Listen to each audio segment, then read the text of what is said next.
Hi, second grade. Earlier this year, we read a lot of books and did some research on Martin Luther King Jr.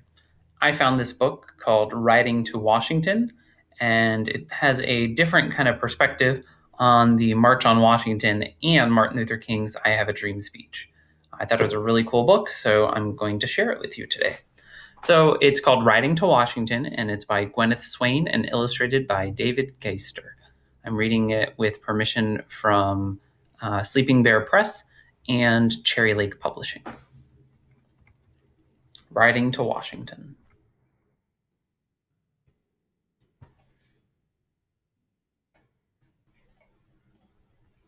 I know why they're putting me on that bus to Washington. It's 'cause I get in trouble. Trouble with a capital T, Mama always says. Most times, she says it with a smile in her eyes. Other times, like when I slam the screen door by accident and wake up the twins, well, those times I have to look hard to find the smile.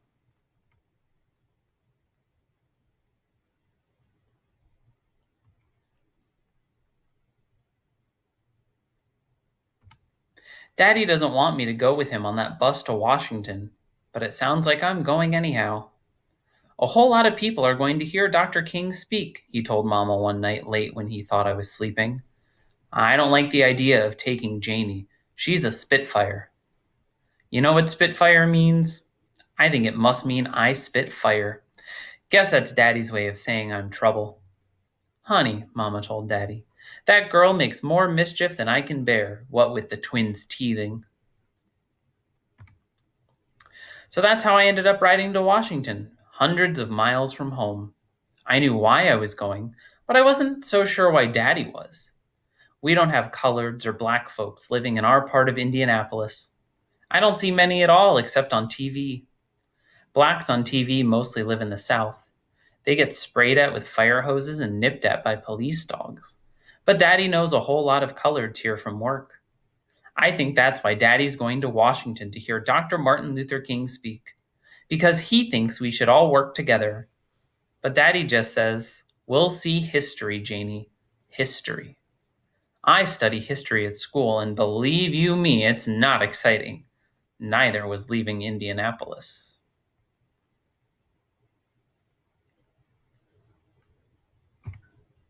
On Tuesday at the Walker Theater downtown, a bunch of old buses waited for us. They had names on them like Crispus Atticus School and Roland Grove AME Church, and everyone getting onto them was dressed like it was the first day of school or Easter Sunday. I figured I was in trouble again wearing my favorite overalls, but Paul Taylor from Daddy's painting crew smiled at me.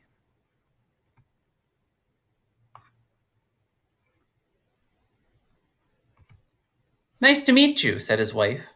She had a hat like Mrs. Kennedy wears and a suit to match. Your overalls look comfy, she said, winking. She was right.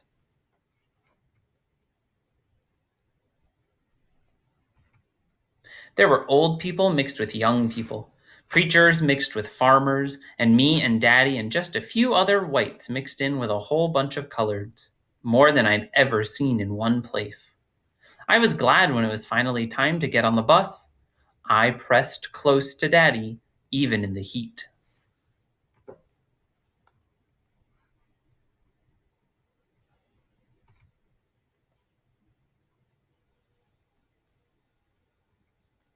We all brought picnic lunches, but by nighttime we were hungry again. We stopped 1, 2, 3 times.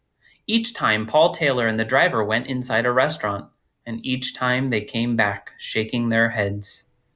No service for mixed crowds, Paul explained. Why can't we go in? I whispered to Daddy. You and I aren't mixed. Would you want to eat where others can't? I was so hungry I'd have eaten almost anything, almost anywhere. But maybe Daddy was right. Maybe it was best to stick together. Still, I wondered about the coloreds. They didn't act like troublemakers, and I know a lot about trouble. To keep our minds off food, Paul Taylor started singing. I stumbled and fumbled over words everyone else seemed to know. This little light of mine, I'm gonna let it shine.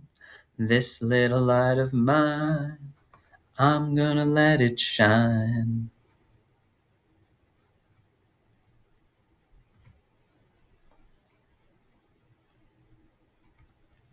We drove across farm fields and through cities, over rivers and mountains.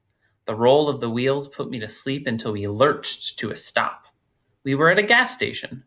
Daddy's watch said it was nearly midnight.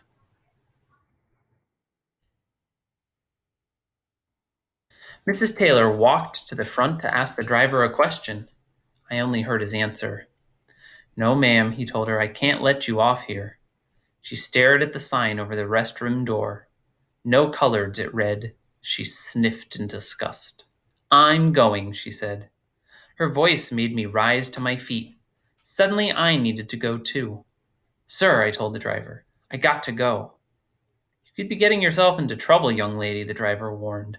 I got to go, I said.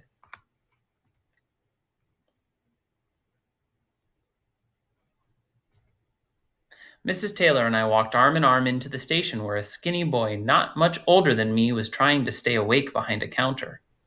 Young man, Mrs. Taylor said, we would like a key to the ladies' room, please. Her voice was so strong and clear it woke that boy right up. He looked at one of us, then the other. I can't let you in there, he told Mrs. Taylor.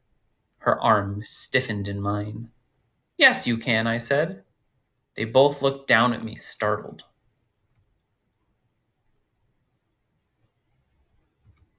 Sure, I went on. It's like my mama and daddy always said. You got the choice to do the right thing or not. I didn't say that they usually told me that right after I'd gotten into trouble. The boy blinked, confused. I kept on like I was talking to a friend. Mama says I make a lot of wrong choices, but I think letting us in would be the right one now.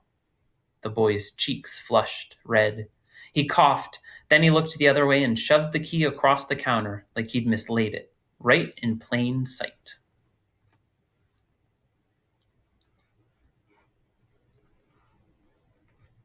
In the bathroom, there was a machine with a long towel looping out of it. I reached up to yank on it as hard as I could to see how much towel was inside, but I stopped short. Mrs. Taylor gave me a look while she straightened her hat.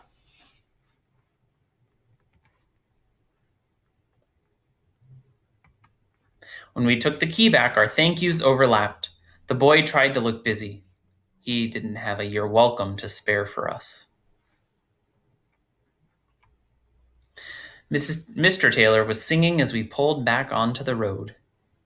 Get on board, children, children, get on board, children, children, get on board, children, children, let's fight for human rights. This time the words made sense, and I sang along.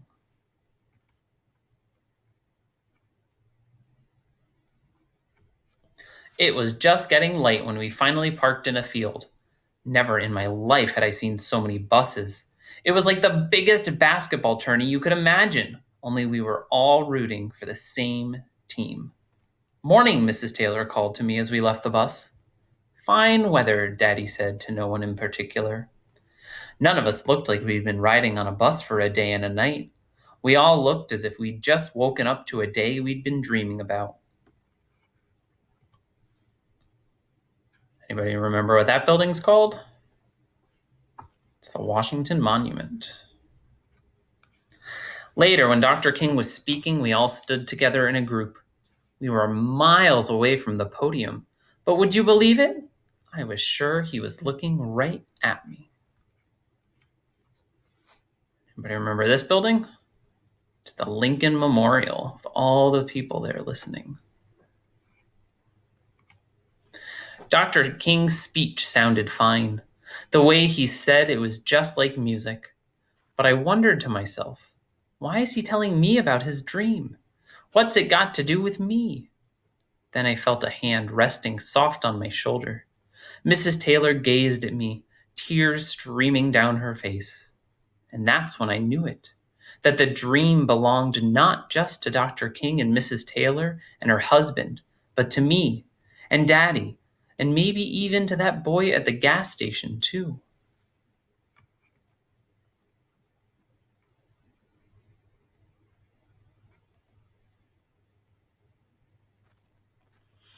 And the author wrote a note at the end of the story here, and she said, the buses began arriving just after daybreak on August 28th, 1963.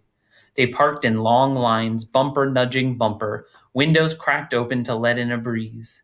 It was going to be a hot, muggy day. The thousands of people who got off the buses weren't too concerned about the heat.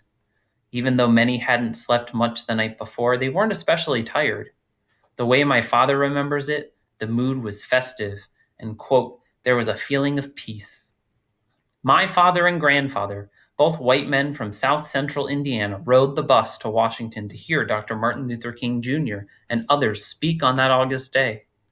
I was only 2 years old at the time, but I have long wondered what it might have been like to be a child at the Great March on Washington.